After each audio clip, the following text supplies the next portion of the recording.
So I just gave a really long retrospective and commentary on the first 12 episodes of Ecclesiastical Matters, my podcast where I discuss matters regarding the Church Universal and the Church Local, being the local Church of Witness Lee. So I just finished that. I just published it, and it's over 2 hours long.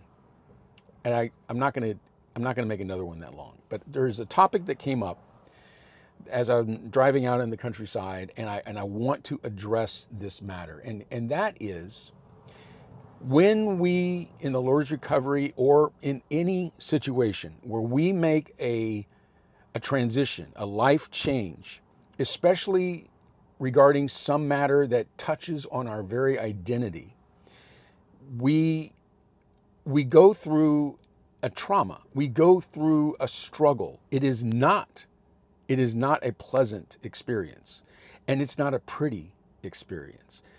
Think of Jacob wrestling with the angel, with God in the middle of the night.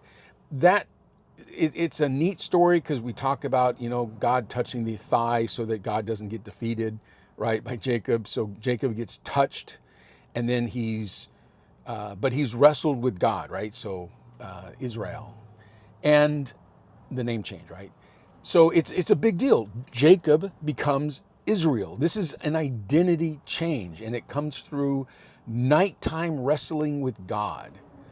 Now, if that is literal, okay, but even if it is literal, it still is used today as a metaphor of our own personal struggles that we go through. We talk about, oh, I wrestled with God all night, and we're hearkening back to that image. It's not a fun time. It's not. Even getting the hollow of your thigh touched, that I don't know what that actually means, but it doesn't sound right. It sounds like a thunk and something's kind of damaged and you limp afterwards, right? This is not pretty, but it's significant.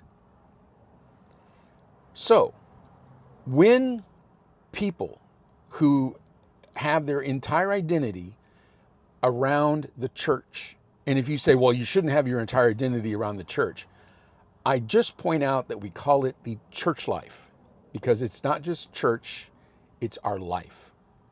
Yeah, we encourage wrapping our identity around it.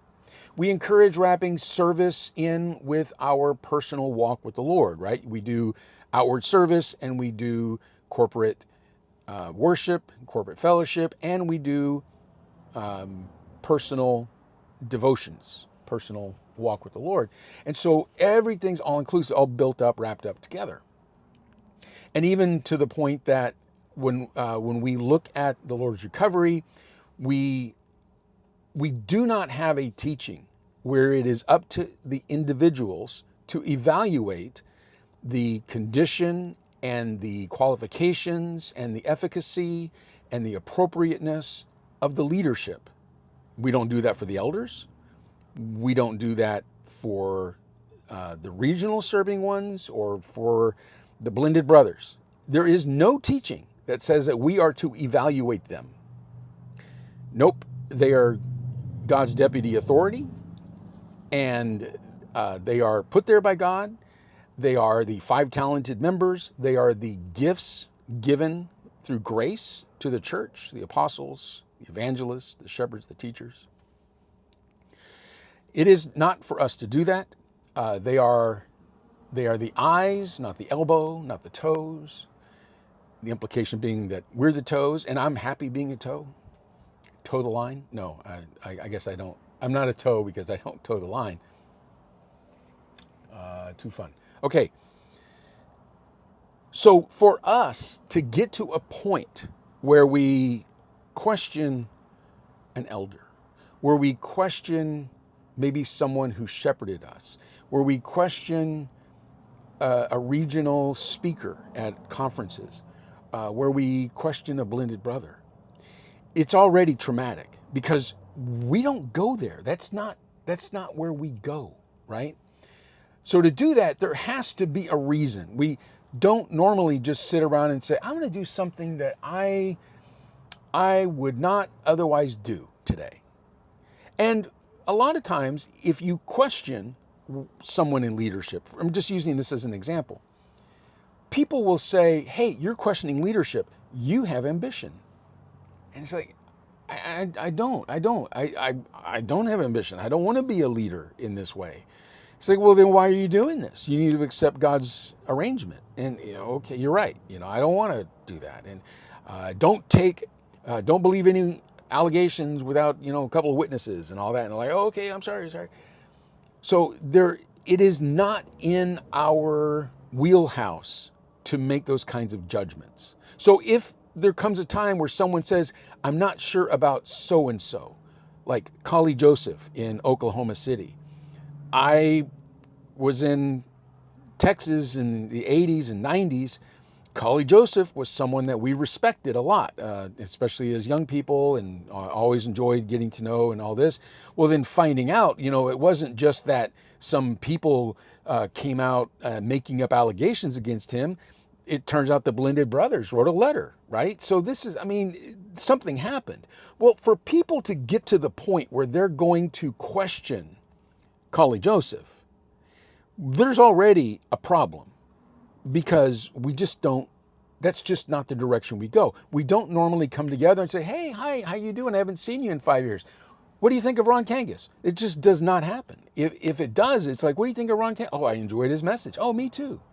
It's not in our nature. So when you meet someone that has gone through a process where they are questioning leadership, you're meeting someone who has wrestled with God, or they've wrestled with something, but it's not necessarily going to be pretty. And I say this because I've had people contact me privately and suggest that so-and-so and so-and-so and so-and-so and so-and-so who said something that went contrary to the message of the Lord's recovery being God's move on the earth, and the Blended Brothers being God's ordination, and they said something that casted light against Watchman Nee, Witness Lee, this leader, that leader. I just want to let you know, brother, that their life is a mess. I'm like, oh, okay. Oh, okay. Oh, yeah. I care about people. I'm sorry that they're struggling. I can imagine they're struggling. I mean, look what they're having to deal with. They grew up in the Lord's recovery. They spent all this time, all this investment. They gave up friends. They chose family in the Lord's recovery. They gave up jobs. They gave up places to live so that they could be in the Lord's recovery. They bought books continuously every month for years because they want to be in the Lord's recovery. And now they're questioning whether they should be in the Lord's recovery. That's got to be pretty traumatic. I can imagine there might be some side effect residue from that, right? Is that what you're talking about? Oh no, I sensed there was something dark. Oh, okay. Okay. All right. I don't know what to do with these things other than to say, let me tell you about myself. I struggled mightily, and I could not resolve the struggle. I did not know what was going on. I would jump this direction, and then I would find myself running the other direction, and I could not figure out what was going on. And this direction is the way I wanted to go. It was the way I wanted to be. It's like if you ask me, what would you like to be, at the end of your process? I want to be like this over here. And so I'm pursuing towards that. And I would even tell people, this is my purpose. This is where I want to be, what I want to do. And then I would run away a different direction. Like, what is going on? Am I insane? And you may say, yeah, you are. Okay, but that's not the point. Even if I'm insane, this is still happening. I was struggling with, is that what I really want? Is that really good? Is that real? Is that something? Why do I want that? Why do I think that's right? Why do I think that's good? What is going on? What do I really want? And that tension back and forth, I could not resolve it until I had to, until it was resolved, and I, went through my own ending process where I gave up. And at that time, I was able to be real. I was able to be what Ron says, be what you are until you're different, right? And not to be stagnant, but in other words, don't try to be or want to be something else so badly that you either pretend it or you're dissatisfied that you're not it. So, or you deny what you are or where you are, you try to hide it. Just be what you are until you're different. And I think that's actually very good advice. I think that's very good advice. And so I got to the point where I just had to say, okay, this is where I am. And when I did that, the tension went away. And I was able to see a lot more clearly. And it still took time. It took professional intervention. It took a lot of sorting out of things and working through some things, listening, before I could get to a point where it seemed like I was somewhat stable and healthy.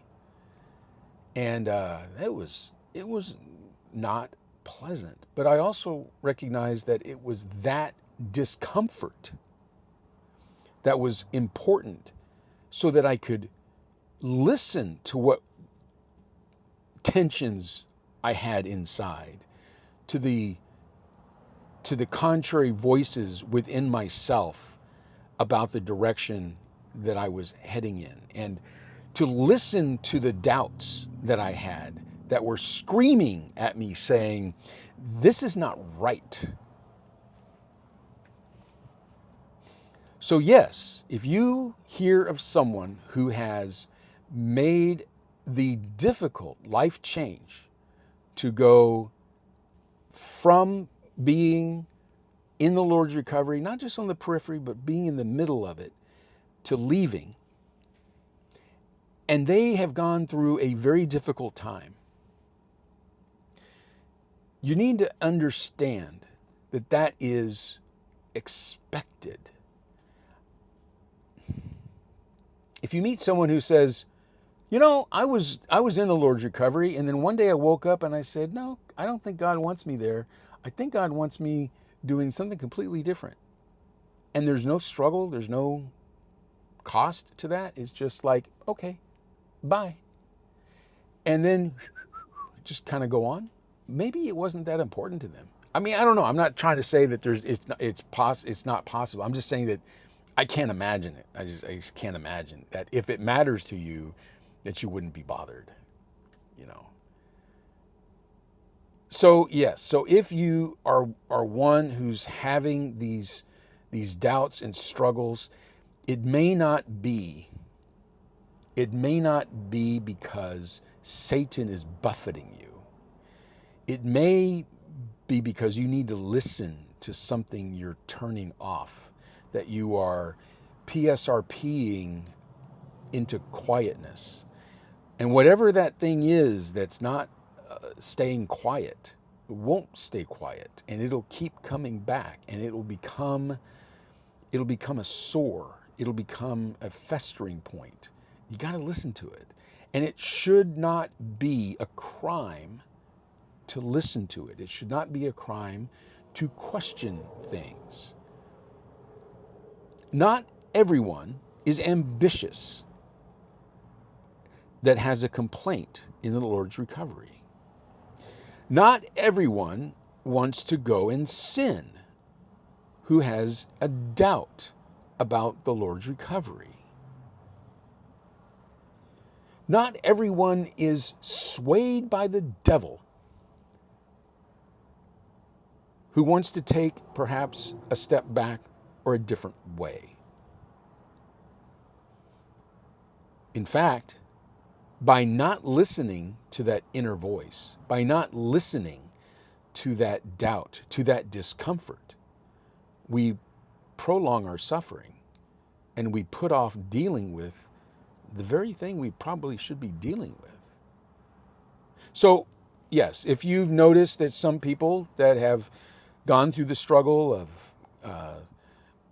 realizing that there's problems in the Lord's recovery with this or that, and their life has become messy as a result, maybe they're rethinking everything. They're like, well, if I could be wrong about something so central and core to my existence, what else am I missing out on? And that may not look like a beautiful process. Give some grace for that. Don't expect everything to be joyous and beautiful. I know our stories, when you look back in history, they sound all so wonderful and amazing. But even that story of wrestling with God in the middle of the night, I don't know what your mental image is, but if it's kind of like, you know, having a pillow fight type thing, or it's kind of like fun and, that kind of a deal, I don't think that's what it's talking about. I think that kind of wrestling in the middle of the night, especially if you are about to defeat God or God's representative anyway, that's an intense struggle. Can you imagine being strong enough to defeat an angel or God himself? That's not that's not a pillow fight. That's not for funsies. That's a big deal. And then to have the hollow of your thigh. What is the hollow of your thigh? And what does it mean for it to be touched? Ayah. These are ugly struggles, but they're good struggles. So I remember something Don Looper said. It's okay to go through something. You just got to get through it. And it's not that deep. But what it does allow is allows people to be where they are with the struggle they're having, and even to set in a hope. Oh, you mean I can get through this?